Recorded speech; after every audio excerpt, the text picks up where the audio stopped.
What's up, y'all? My name is JR, and for those of you who don't already know, I'm a huge movie and TV nerd. If you're new here, I appreciate you taking the time to check out my channel.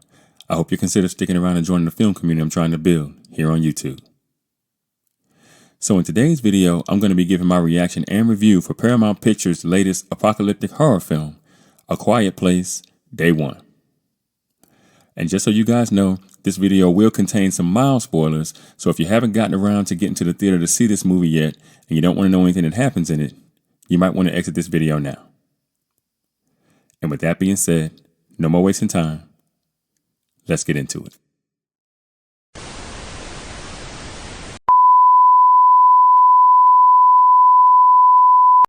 A Quiet Place Day 1 is an American apocalyptic horror film written and directed by Michael Sarnowski, based on a story he conceived with Josh Krasinski. It is the third installment in the A Quiet Place film series, serving as a spin-off and a prequel to the first film. The film stars Lupita Nyong'o, Joseph Quinn, and Alex Wolff, with Djimon Hounsou reprising his role from the second film.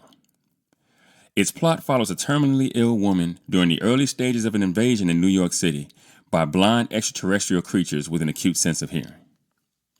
Now, development for A Quiet Place Day 1 began back in November of 2020, with Jeff Nichols set to write and direct. By May of 2021, Nichols' script had been completed, but in October of 2021, he was dropped from the film due to creative differences. In January of 2022, Sarnowski was announced to replace Nichols as writer and director. He was approached by Krasinski because of his indie feature directorial debut, Pig, which came out in 2021. Principal photography took place for this film from February of 2023 to April of 2023 in London, England. A Quiet Place Day 1 premiered at the Tribeca Festival on June of 26th of 2024 and was released in the United States by Paramount Pictures on June 28th. And so far, the film has received positive reviews from critics. Now, at the time of the making of this video, the movie has an 87% on Rotten Tomatoes, and that's based on 134 critic reviews, with an audience score of 69% based on over 100 verified ratings. It has a Metascore of 68 on Metacritic based on 47 critic reviews, with a user score of 6.3 based on only 16 user ratings to this point. And finally, it has a 6.9 out of 10 on IMDb with over 3,700 ratings. So, you guys know the first thing I always look for when I'm watching a new film is the opening image. And in this particular film, the opening image is an extra wide shot of New York City. And you can hear all the noise that a city like that size might produce. Then the filmmakers superimposed the fact that the volume of ambient noise that a city like New York produces is about 90 decibels, around about the sound of a constant scream. And, this information is simply preparing you for a movie that will be without very much loud sound going forward. It's basically setting the rules for the game ahead. And, I can appreciate that, especially being that the film is so unique. But the main character of the story is one that lives outside the city in palliative care. And, I thought this was a really interesting choice for a protagonist. I immediately thought about a character waiting to die of a terminal disease, having to make the choice over and over again throughout the course of the film to fight for a life that might not be much longer. The way I see it, it would have been easy for a character like that to quit in the face of such circumstances. But of course, you knew she wouldn't, or else there would be no movie. Short film. Now, the thing that makes this particular apocalyptic horror film different than most of the others, again, was the fact that there would be without dialogue for most of the way, which means that the filmmakers would have to rely almost entirely on the story. The physical acting too, but mostly the story, in order to win over the audience. So I look forward to seeing whether or not they would be able to do such a thing. Now, as far as the story is concerned, I thought it was a really good one. Having the main character be badgered into attending a silent puppet show in the city, only for all hell to break loose during said show, and then spend the next few days moving in the opposite direction of the evacuation efforts, fighting like hell to survive, all while simultaneously dying of cancer, was a riveting choice. And Djimon Hounsou reprises his role from A Quiet Place Part 2, so you knew with this film being a prequel that he would survive. But there are still enough characters who you know were created simply so they could die, thus making you take the alien threat seriously. And the biggest thing that sold this concept for me was the fact that I knew the main character might die because she already was dying, which puts the ending of the film in just enough doubt to keep you interested. Now, speaking of the main character, there's a secondary story involving Samira and her father that gives the film its heart.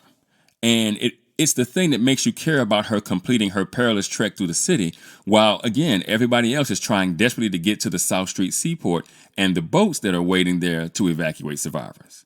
You know, because the creatures can't swim.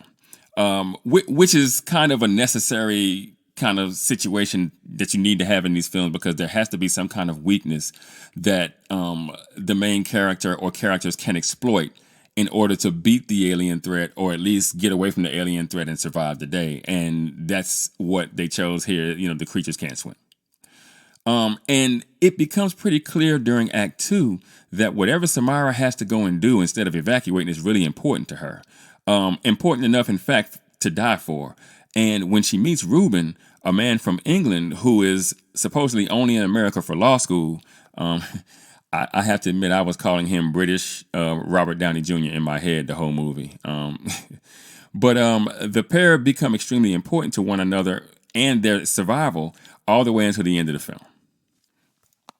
Now, I also like the dynamic between Samira and Ruben in that they truly depended on each other for their survival.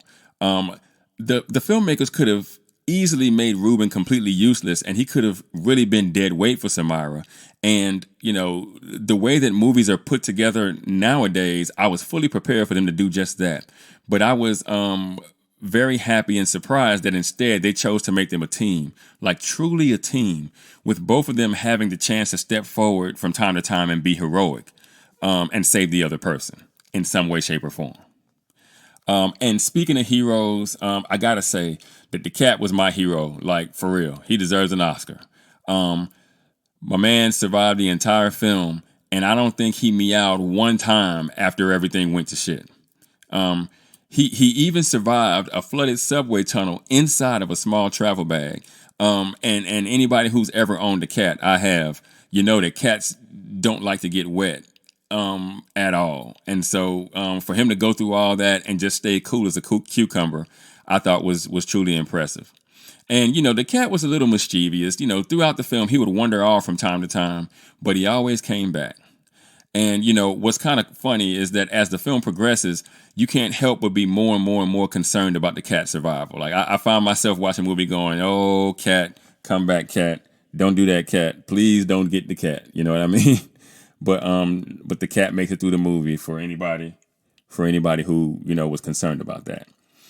And I thought it was pretty impressive that the filmmakers managed to make the cat a real character, a real contributing character to the film, and not just a living prop. Now, overall, I'd give this film a 70%, or a 7.0 if you're thinking IMDb score. I really appreciated the complex construction of the main character, and I was really pleased with the way the writers included multiple thematic ideas throughout this film centering around the main character.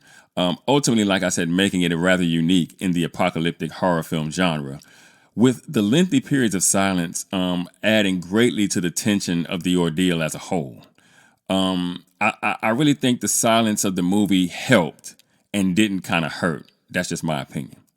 And ultimately, I think that fans of these kinds of movies will really like this film, especially if they like the other two. And Lupita Nyong'o and the cat did an amazing job of delivering layered performances that really do the heavy lifting in this film from start to finish. But what do you guys think?